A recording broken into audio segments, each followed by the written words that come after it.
नमस्कार, अर्चनाज किचनमध्ये आपले खूप खूप स्वागत आहे। तर इथे मी 4 कच्च्या कैऱ्या घेतलेल्या आहेत आणि या कैऱ्यापासून आपल्याला याचं पापड किंवा याची पोळी पण तुम्ही बनवू शकता। तर ती आपण बनवणार आहोत। कैऱ्या मी स्वच्छ अशा धुवून घेतलेल्या आहेत। तर याची आपण आता साल काढून घेऊया। तर इथे मी एक कैरी अशी चिरून घेतलेली आहे, पण याला भरपूर असा वेळ लागत होता। तर यासाठी इथे मी छोटा कुकर घेतलेला आहे आणि यामध्ये ह्या कैऱ्या मी अशाच उकडून घेणार आहे। तर यासाठी यामध्ये मी 1 ग्लास पाणी घातलेलं आहे आणि यामध्ये आपल्याला ह्या फोडी घालायच्या आहेत आणि त्यानंतर मी यामध्ये कैऱ्या घातलेल्या आहेत। तर आता कैऱ्या छान बसलेल्या आहेत। तर कुकरचं झाकण लावून कुकरच्या आपल्याला 3 शिट्ट्या करून घ्यायच्या आहेत। कुकरमधून कैऱ्या मी काढून घेतलेल्या आहेत। तर कैऱ्या आपल्या छान अशा शिजलेल्या आहेत। तर आता हे गरम आहे, यामधून आपल्याला गर बाजूला काढायचं आहे आणि कोय बाजूला काढायची आहे। तर थोड्या वेळ मी असंच ठेवलं होतं आणि हे थंड झालेलं आहे। तर आता हातानेच आपण यामधला गर बाजूला काढूया। तर हे बघा किती मस्त असा आपला गर निघालेला आहे आणि कोयला तर अजिबात असा गर लागलेला नाही आहे। तर अशा प्रकारे आपण गर बाजूला काढून घेऊया आणि कोय बाजूला काढून घेऊया।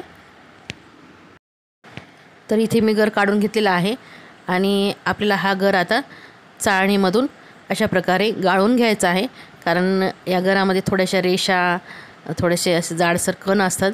तर ते आपल्याला काढून टाकायचे आहेत किंवा तुम्ही मिक्सरमध्ये सुद्धा फिरवून घेऊ शकता, एकजीव करून घेऊ शकता। तर अशा प्रकारचे जाडसर कण मी काढून टाकलेले आहेत। तर या गरामध्ये मी आता अर्धा कप साखर घातलेली आहे। तुम्ही वाटीने जर घेतली तर 1.5 वाटी साखर घालू शकता आणि इथे मी ट्रे घेतलेला आहे आणि याला मी तेल लावून घेतलेलं आहे। तर ही तयारी आपल्याला अगोदरच करायची आहे आणि आता कढई मी गॅसवर ठेवलेली आहे। तर याला आपण घट्टसर होईपर्यंत छान असं शिजवून घेऊया। तर यामधली आता साखर थोडीशी मेल्ट झालेली आहे। एक 5 ते 7 मिनिट आपल्याला याला शिजवून घ्यायचं आहे। तर आता पहा थोडंसं घट्टसर झालेलं आहे। तर आपलं आता हे शिजतच आलेलं आहे, छान असं घट्टसर झालेलं आहे। इथे मी थोडंसं ताटलीमध्ये घेतलेलं आहे। तर यामध्ये असं अजिबात पसरत नाही, एका ठिकाणी आहे, म्हणजे हे आता शिजलेलंच आहे। तर पापडाला छान असा रंग येण्यासाठी यामध्ये मी अगदी चिमूटभर हिरवा रंग घातलेला आहे। जर तुम्हाला आवडत असेल तर घाला, नाही घातला तरी चालेल। आता हे आपण छान असं मिक्स करून घेऊया।